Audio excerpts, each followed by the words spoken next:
The Cloverfield universe has always been loaded with Easter eggs and tie-ins to previous movies, or seemingly unrelated TV series like Fringe, or even sometimes video games like Half-Life and Left 4 Dead. The ARG community is rabid about hunting down and figuring out every little thing in these films, and I absolutely love it.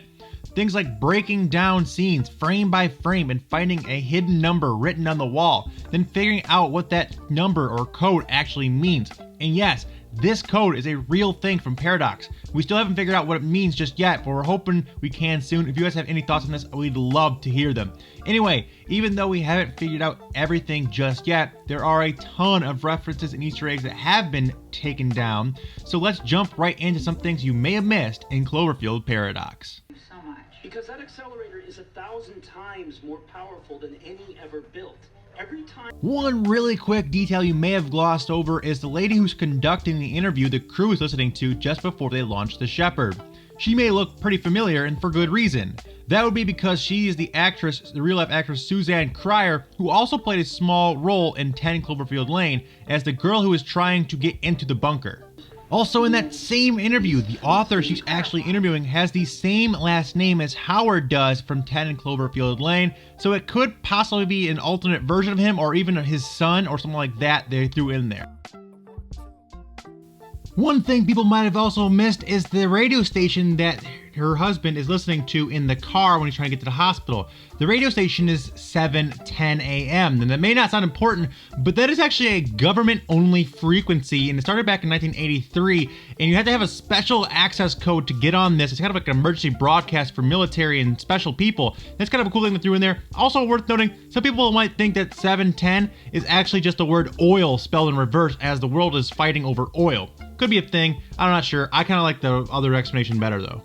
There's also another scene where Hamilton's husband is awoken in the night when these things start blowing up and stuff going crazy. He checks his phone and starts scrolling through what is essentially Twitter and getting all these live updates, and there's just stuff going by the screen really fast. You can't really read them all unless you go by frame. There's actually one that really catches my eye here, and that is the one I'm about to show, and that is a message about people being trapped in an address, and it gives an actual address. Now, I'm not sure if this is a real place or if this is anything important, but it could be, and I'm still looking into it, but I'm pretty sure this is something to do with an Easter egg we have not yet found. Another thing that the series is known for is its consistent use of company names across these films. So for example, we saw a gas station in 10 Cloverfield Lane with the Kelvin brand. We also see their logo on the Shepherd space station and Paradox as they helped build it. We also get to see some more from the Tagrazzo company in Paradox. If you remember back, Rob from the first Cloverfield film was offered a job by Slusho, but declined it for a job with Tagrazzo. Howard from 10 Cloverfield Lane also worked for Tagrazzo through a subsidiary company called Bold Futura. This picture is from the ARG site, and it's detailing some of the companies and their roles in these films. It also mentions that Slusho is part of Tagrazzo's umbrella, which by kind of a subsidiary of Tagrazzo. So it kind of helps further explain these major companies and the roles they're playing in these movies. And obviously we got a ton of Slusho advertising and references in Paradox. We saw the bobblehead, we saw advertisements, we even saw this really hidden one, which is actually this van, which was in the very beginning of the movie. You really have to look for it, but it is there, and it is pretty cool. Also, there's a scene in 10 Cloverfield Lane where Emmett describes seeing a red flash in the sky just before everything started going crazy outside. The red flash he's describing may actually be when the Shepherd was fired in his universe. As we see in Paradox, when the Shepherd fires, it goes from a purple to a red flash of light that unleashes chaos, and it may have done the same in 10 Cloverfield Lane in their universe. Another thing people may not know about the Cloverfield movies is how they got their name. People have speculated that Cloverfield has something to do with a clover that has multiple seemingly identical leaves, but that are just parallel to each other, just like the movie has alternate parallel universes. However, that sounds cool, but the name actually comes from a much simpler explanation. The name comes from the highway exit that J.J. Abrams takes to get to his office in Los Angeles. And finally, I actually kind of wanted to break down and talk about what I think the paradox that the movie gets its name from actually is and how it actually works. Now this can get pretty deep and complex, a lot of space-time theory here, so stick with me.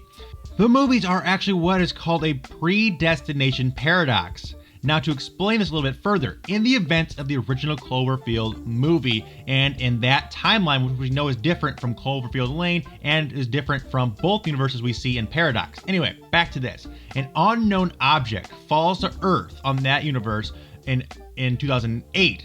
Now, it's implied that it's part of a Japanese satellite, and we think that's what caused the events of the first Cloverfield movie. But what if that's not what's happening? What if that is actually debris from the Shepard space station being thrown backwards in time and across dimensions?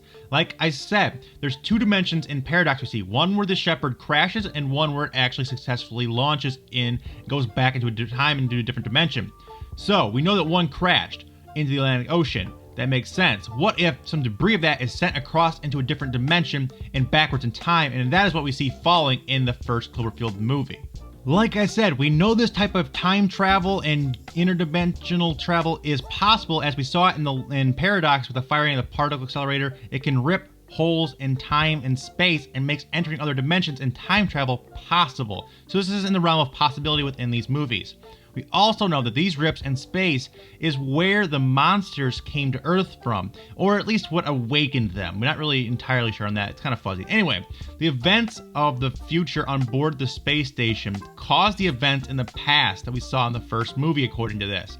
And if that in fact is debris from the Shepard falling in 2008 in the first film, then it would make sense that the major corporations, Tagrato and others, would be highly interested in recovering something that seemingly appeared out of nowhere on their radars and crashed. We also know that Tagrato is very good with undersea capabilities. They've seen the deep sea drilling and stuff like that, so they could recover this. And we also know that in the future, they are who helped build the Shepard space station to begin with. So think about this. Imagine a piece of extremely advanced technology magically appears out of nowhere, not on any radar, just appears and falls into the ocean.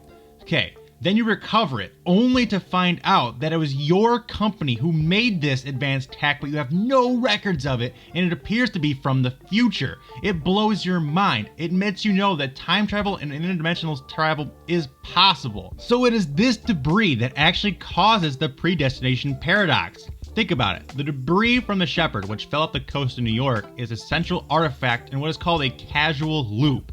This is where a temporal phenomenon in which it behaves a bit like a self-fulfilling prophecy. The events of these movies are the result of Tagrato's actions, which they only take because of the recovery of this debris. Yet the debris only exists as the outcome of the actions themselves. So it's this giant self-fulfilling loop. So it's just basically a paradox. They can't have one without the other. And that's where the movie gets the name. They need the debris from the future to make the space station technology develop fast enough, but they also, because a result of them developing it, that's how they get it. It needs one or the other. It's a giant loop, and it kind of creates this weird paradox, and there's no way to get out of it. I know it's kind of hard to follow at times and kind of makes your brain hurt, but I hope I did a good enough job explaining it to make it at least a little more clear to you. Again, this is not confirmed. This is just a theory that's been floating around on the subreddits. Anyway, that's all I have for today, guys. I hope you guys all enjoyed. And if you guys did, do me a huge favor, smash that like button. Try and get this video to 1,000 likes. It really helps me out when you guys take that second, hit that like button.